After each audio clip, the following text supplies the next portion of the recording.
Essa campanha, ela começou timidamente conosco aqui no Brasil, e eu me recordo bem, não é? Mas ela tem alcançado a cada ano espaços ainda mais amplos na sociedade, e é preciso, irmãos. Nós vamos abrir a Bíblia agora, porque a palavra do Senhor não traz, em seu texto, nós não vamos encontrar quebrando o silêncio. Mas há um texto bíblico, que daqui a pouquinho vamos abrir a Bíblia, que pastor Mauro, a Bíblia só faltou dizer campanha quebrando o silêncio. Então eu creio que é plano do Senhor. O que nós estamos fazendo hoje, em todo o estado de São Paulo, eu quero dar algumas notícias, boas notícias, não é?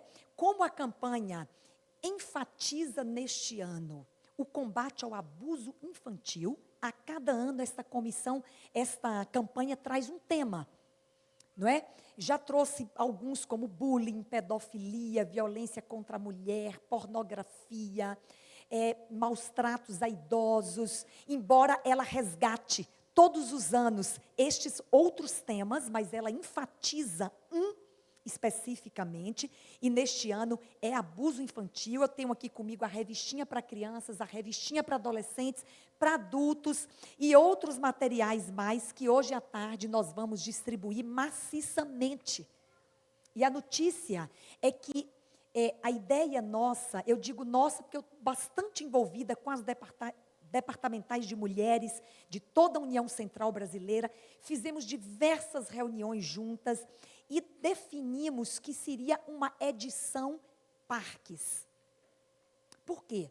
Porque onde as crianças e os pais estão nos finais de semana, de uma forma mais intensa, é nos parques da cidade. Claro que algumas igrejas, por alguma questão superveniente, farão na rua uma passeata, não é? Mas, em geral, a campanha hoje será realizada nos parques do estado de São Paulo. Só na capital, nós conseguimos autorizar quase 40 parques. Então, nós vamos... Eu fico tocada de falar disso. Nós vamos varrer São Paulo hoje. Primeiro, vamos dizer para as pessoas, nós nos importamos com elas. Nós não estamos apenas nos nossos templos cultuando e adorando. Nós estamos preocupados em servir as pessoas dos muros para fora da igreja. Estamos preocupados com a segurança das pessoas. Estamos preocupados com o seu bem-estar. Estamos preocupados com sossego doméstico. Eu tenho falado tanto em segurança doméstica, pastor Mauro, porque a gente fala, especialmente as autoridades, aliás, agradecer o vereador Parra, que está apoiando hoje aqui as ações, as autoridades falam bastante em segurança pública, que é a segurança do cidadão quando ele está na rua, quando ele sai da sua casa, não é? Em geral, nós acreditamos que aí é quando nós estamos mais inseguros, quando nós saímos da nossa casa. Queridos, isso não é verdade. Há um enorme número de pessoas que o lugar onde elas estão mais inseguras é dentro da sua própria casa. Submetidas à violência psicológica, submetidas à violência física que ofende a integridade física, submetidas a maus tratos, submetidas ao abandono, e aí eu estou falando dos idosos, submetidos à negligência. Há muita insegurança doméstica, e o mais grave da insegurança doméstica é que ela é silenciosa. Por isso a campanha Quebrando o Silêncio. A violência doméstica, em geral, as pessoas não sabem que ela está acontecendo. Ela acontece dentro das paredes de um quarto, não é? Ali, no interior de muros altos. E aí a campanha vem para dizer, é preciso quebrar o silêncio. Porque só se pode agir sobre determinado assunto se nós soubermos que ele está acontecendo. Como é que nós vamos salvaguardar uma criança vítima de abuso sexual? Como é que nós vamos salvaguardar um idoso que sofre maus tratos no interior da sua casa? Como é que nós vamos salvaguardar uma mulher que sofre violência doméstica, se nós não sabemos? E se as pessoas não estão sendo estimuladas a contar, há muito medo que cerca a vítima do abuso e violência. E ela precisa ser estimulada a contar para alguém, ainda que não seja uma denúncia formal para uma autoridade policial, porque essa resistência é muito grande, mas ao menos ela tem que contar para alguém, como eu falei para as crianças hoje. Se alguém tocou em você, você não pode esse segredo esconder, tem a musiquinha. Conte para alguém. Porque alguém pode intervir em seu favor. Então, a campanha vem, um dos maiores obstáculos para se combater abuso e violência é o silêncio da vítima. Esse nome, ele é adequado, oportuno, urgente e solene, irmão Edson. O senhor me convidou hoje para falar para os seus alunos lá no camping de São Bernardo. Esse assunto é urgente e ele é solene. Eu vou pedir para colocar, eu vou usar apenas alguns slides, muito rapidamente, só para nós identificarmos números aqui. Pastor, eu não sei o que eu faço, para onde eu dirijo, está funcionando? Ah, tem que ligar para funcionar, não é, gente? É uma boa dica é ligar, pronto, não é? A boa dica é ligar o aparelhinho. A pedofilia é bom esclarecer abuso sexual e pedofilia. O pedófilo, ele tem uma preferência específica. E aí ele se difere um pouco do abusador. Porque o pedófilo, o prazer está relacionado a crianças pré-púberes. É um grupo muito específico. E embora a Organização Mundial de Saúde classifique a pedofilia como uma doença, no Brasil, os pedófilos respondem criminalmente pelos seus crimes praticados, tá? O Código Penal brasileiro traz algumas penas de espécies de abuso sexual infantil, o estupro de vulnerável, 8 a 15 anos. Quem faz a mediação? O mediador para a satisfação da lascívia, 2 a 5 anos. E quem favorece a exploração, e aí nós estamos falando de obtenção de lucro. Não é porque tem o mediador que media a satisfação do prazer de outrem com uma criança e tem o explorador. Não é? Ali existe finalidade de lucro. O crime, 2 a 4 anos. O Estatuto da Criança e do Adolescente traz algumas espécies de exploração de criança, exploração sexual por ação ou por omissão. É importante.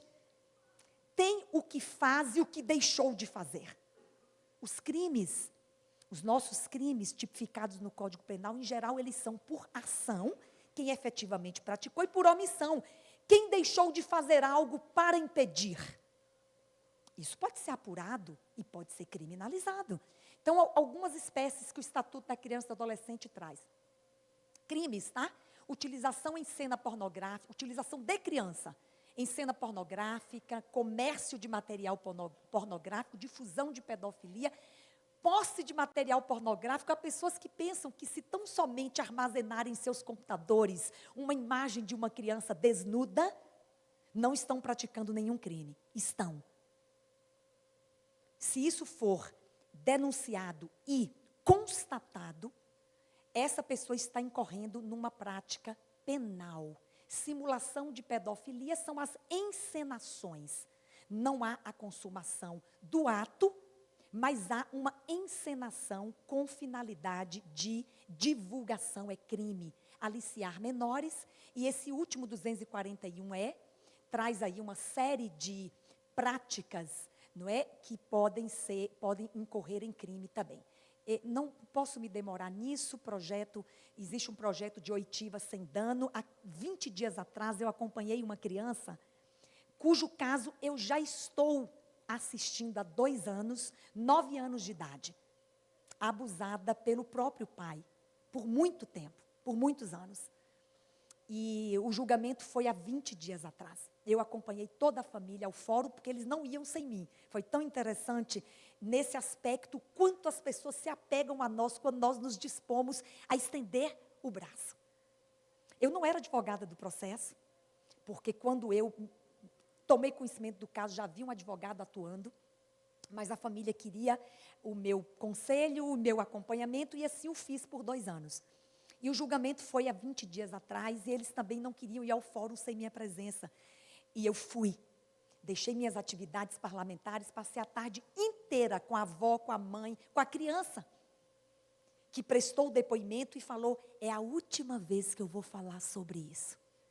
Ela tinha uma vontade de que a justiça se fizesse naquele dia, e se fez. O abusador já saiu com a prisão decretada e algemado da sala de audiência, porque a juíza se convenceu plenamente das provas que foram levadas aos autos. Bem, aí o que é abuso infantil? Né? A legislação, já dissemos qual é o número. Eu queria só mostrar esse número para vocês. Vamos ver aqui se ele está aqui.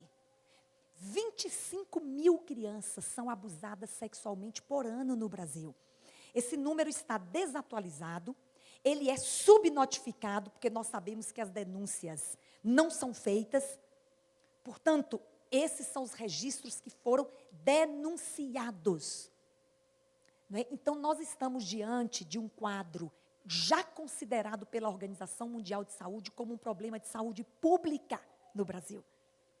Porque recuperar criança vítima de abuso não é simples. Essa menininha que eu contei aqui agora, ela já apresenta graves desajustes de ordem emocional. Então, são efeitos de difícil ou de impossível reparação. Muitas dessas crianças poderão ser futuros abusadores, se não forem tratados, acolhidos, de forma adequada. Por quem? Por todos. Esse não é mais um problema do Estado, irmãos. Esse não é um problema deste ou daquele, ou daquela autoridade, do delegado de polícia, do juiz da vara de infância. Não! Do conselheiro tutelar. Esse problema é de todos nós. Pais, educadores, líderes religiosos, membros de igrejas.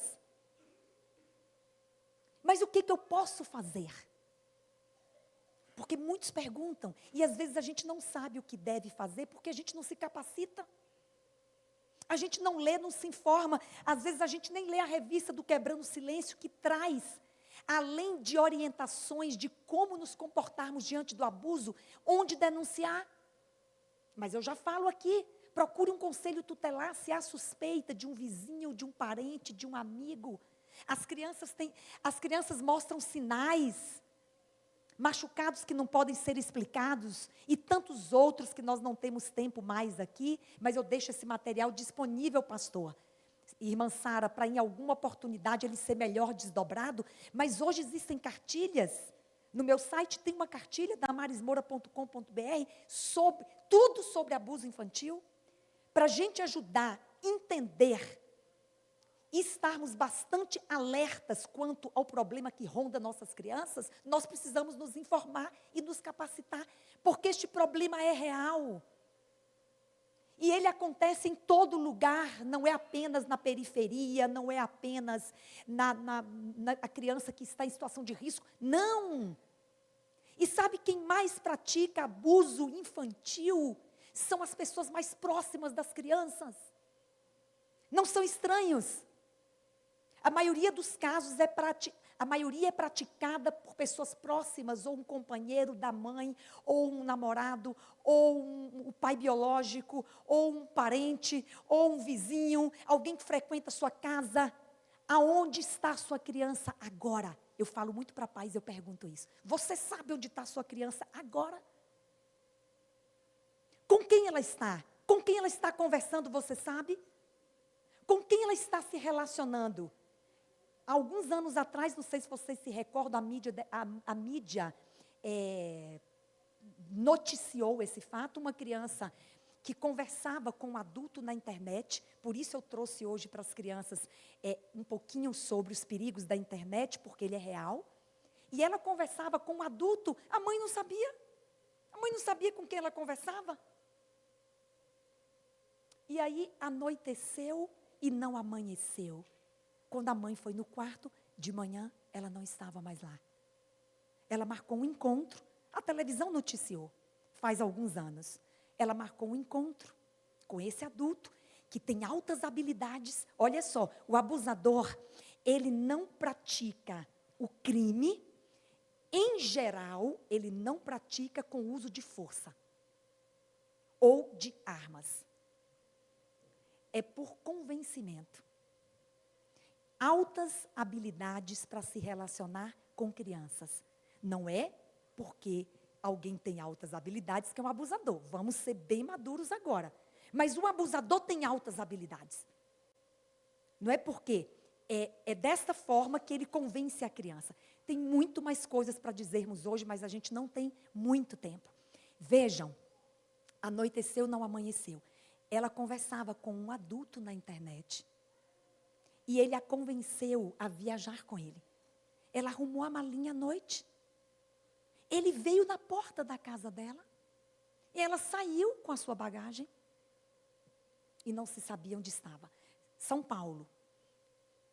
Rio de Janeiro. Resumo, a polícia com inteligência policial, até porque ela inocentemente postou uma foto, fez uma selfie, 13 anos, 12 ou 13 anos, fez uma selfie no Rio de Janeiro. A polícia, ela está no Rio de Janeiro. Identificaram o local, foram até lá, viu uma pensão muito, um lugar muito ruim. E alguém disse, olha, esse casal esteve aqui mesmo. Dormiram aqui. Enfim, a criança foi encontrada um tempo depois, sozinha, vagando, abusada sexualmente. E voltou para casa com marcas de impossível ou de difícil reparação. É muito sério este assunto. Queridos, abra sua Bíblia agora.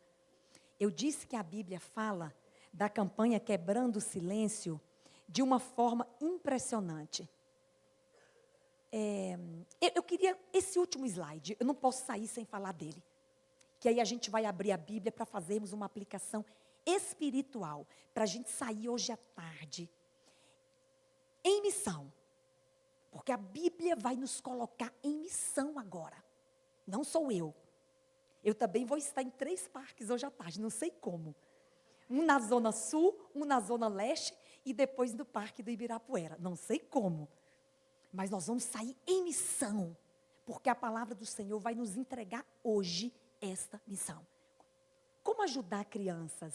Ensine-as que elas são especiais. É importantíssimo. Cantar aquela música. Eu vou cantar, porque eu não resisto, gente. Eu não canto, tá? No céu, sim, pastor Mauro. Mas aqui eu vou pedir licença, tá? Porque a musiquinha, ela sintetiza tudo que nós temos que ensinar para as nossas crianças. Vamos lá. O seu corpo é um tesourinho, tão precioso você tem que guardar. Se alguém tocar em você, você não pode esse segredo esconder. Conte pro papai, conte pra mamãe, conte para o seu professor. Se alguém tocou em você e você triste ficou, conte para alguém. Ensine a sua criança que ela é especial. Ensine-as a contar para alguém. Ou confiar em alguém, pelo menos 3 pessoas. Ela tem que eleger 3 pessoas para quem ela vai contar alguma coisa com segurança. Ensine-as a dizer não, a gritar não, a correr quando se sentirem inseguras. Porque o abusador, em geral, não usa força, lembra? Então ela pode gritar, ela pode correr. Essa regra não é rígida, os irmãos estão me compreendendo. Sempre contar a alguém, assegurar de que a criança tem acesso a pelo menos um número de telefone de ajuda aqui na memória. Desenvolver habilidades especiais para resolver os conflitos e estimular a confiança. Acreditar. Muitos não acreditaram. Muitos acharam que a criança concordou com o abuso. Legalmente, criança não concorda legalmente. Quem responde por ela e quem concorda por ela são os seus responsáveis. Então, não há este argumento para criança e adolescente. Ela concordou, tá bom? Acreditar, não julgar, não imputar culpa, não pressionar, procurar um profissional e denunciar. São as regras básicas, tá, irmãos? Agora você pode abrir sua Bíblia e nós vamos começar com o texto de Provérbios. Vamos lá. Provérbios 31, versos 8 a 9. É um texto, foi uma descoberta que eu fiz. É recente minha descoberta, viu, pastor Mauro? A respeito desse texto, porque é o quebrando o silêncio na Bíblia. Provérbios 31, versos 8 e 9. Olha só o que a palavra nos diz, a palavra de Deus nos diz. Abre a boca a favor do mundo, pelo direito de todos. Olha a campanha quebrando o silêncio. E de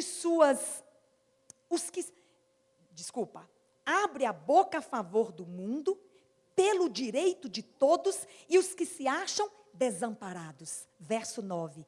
Abre a boca, julga retamente e faze justiça aos pobres e aos necessitados. Essa é a campanha quebrando o silêncio. Hoje, tecnicamente, nós chamamos de vulneráveis. Nós, advogados, usamos essa linguagem. Os vulneráveis são aqueles que perderam a sua condição de reagir, ou por sua própria condição, não conseguem reagir. São vulneráveis. Ficam à mercê da injustiça, da violência. A Bíblia chama os vulneráveis de desamparados. A Bíblia chama os vulneráveis de pobres, necessitados. E a Bíblia fala para nós, abre a sua boca em favor dessas pessoas. Quebre o silêncio. Olha, pastor, é o quebrando o silêncio na Bíblia. E eu quero ler outro texto com vocês, que está lá em Malaquias, para a gente não ter dúvidas de que nós estamos fazendo o que precisa ser feito. Malaquias diz que o Senhor Deus odeia. Olha que palavra forte. O Senhor Deus odeia a opressão. O Senhor Deus odeia a violência. Ele odeia a injustiça. Por isso que nós fazemos esse trabalho. Está lá, queridos irmãos, em Malaquias 2,16. Vamos abrir a Bíblia. Em Malaquias 2,16, para nós vermos mais este e mais dois textos, e nós então vamos para o final, que a gente tem que se preparar para a parte da tarde, que é colocar a mão na massa. Malaquias 2,16, porque o Senhor Deus de Israel diz, na minha versão, traz a seguinte expressão, porque o Senhor Deus de Israel diz que Ele odeia o repúdio. E também aquele que cobre de violência as suas vestes, diz o Senhor dos Exércitos. Portanto, cuidai de vós mesmos e não sejais infiéis. O Senhor Deus odeia o repúdio, odeia aquele que cobre as suas vestes de violência. E aí, queridos, falando da segurança doméstica e familiar, porque na verdade, eu disse aqui no começo que o que nós reputamos como insegurança pública pode ser muito maior no ambiente doméstico e familiar. E muitas vezes, e eu vou ampliar um pouquinho a questão do abuso infantil, que é a ênfase da campanha, mas muitas vezes nós todos podemos nos comportar no interior das nossas casas de modo a contrariar o plano de Deus para a vida do seu povo. De modo a contrariar o plano de Deus para o sossego doméstico e familiar. para a segurança doméstica e familiar. Eu gosto muito de Isaías 32:18. Esse texto eu já uso há anos. E agora, este é um convite para todos nós. E nós estamos ampliando a campanha Quebrando o Silêncio agora, porque ela é muito maior e muito mais ampla do que a ênfase deste ano. A campanha Quebrando o Silêncio, ela precisa responder, ela precisa concretizar, ou lutar para concretizar o plano de Deus para a vida do seu povo, que está lá em Isaías 32, verso 18, e eu quero ler com os irmãos aqui também nesta manhã. É um texto muito solene.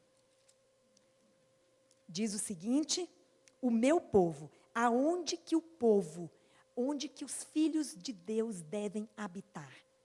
O meu povo habitará em moradas de paz, em moradas bem seguras, e em lugares bem quietos e tranquilos. É o ideal de Deus para a vida do seu povo, para as nossas casas. Habitarmos em moradas de paz, habitarmos em lugares bem seguros, em lugares tranquilos e em lugares quietos. O quanto nós temos exercitado em nossa vida este plano de Deus. Porque também eu só posso compartilhar, repartir, não é, aquilo que eu experimento. É tão difícil a gente falar daquilo que a gente não vive. É tão difícil a gente motivar pessoas a fazerem coisas que nós não fazemos.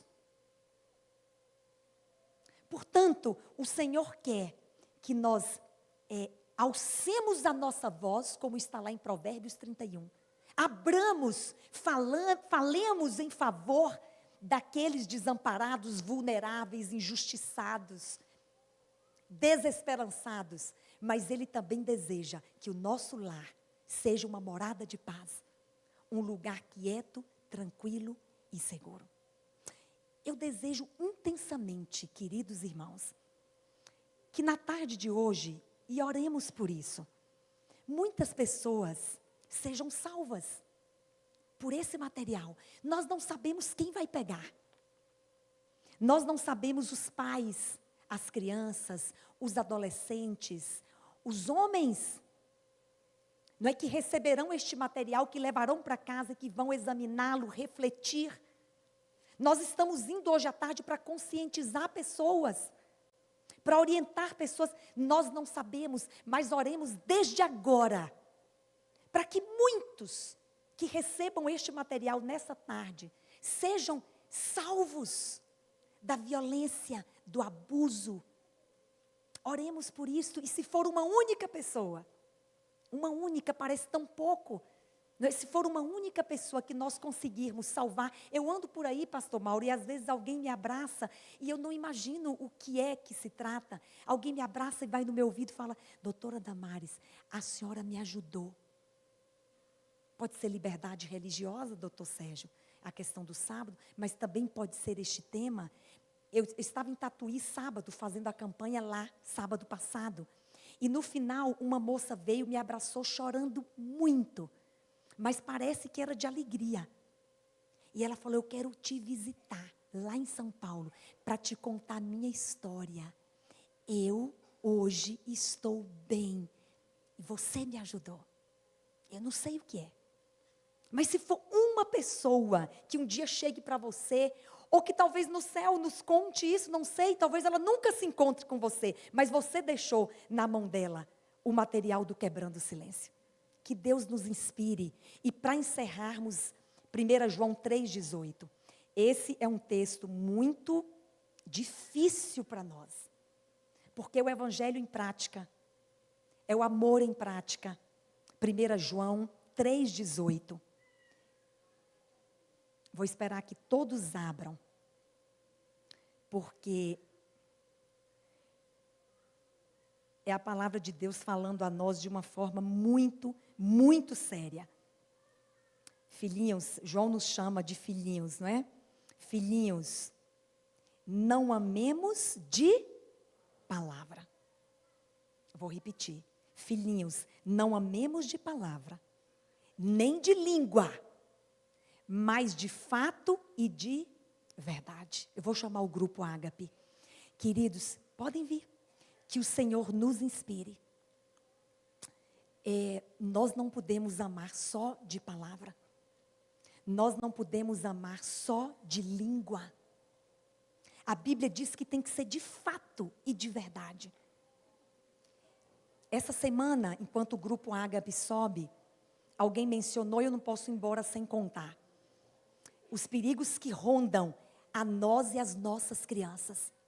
Nós estamos vivendo um perigoso tempo de derrubada de valores. Os valores estão todos ameaçados.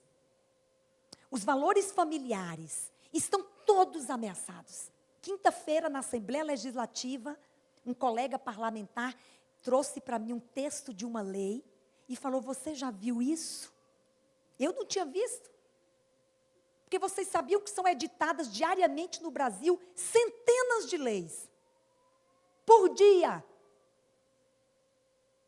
Eu tenho que ler esse texto lá para eles, né? Não é só de fato e de palavra. Que a lei é a palavra, não é? Tem que ser de verdade.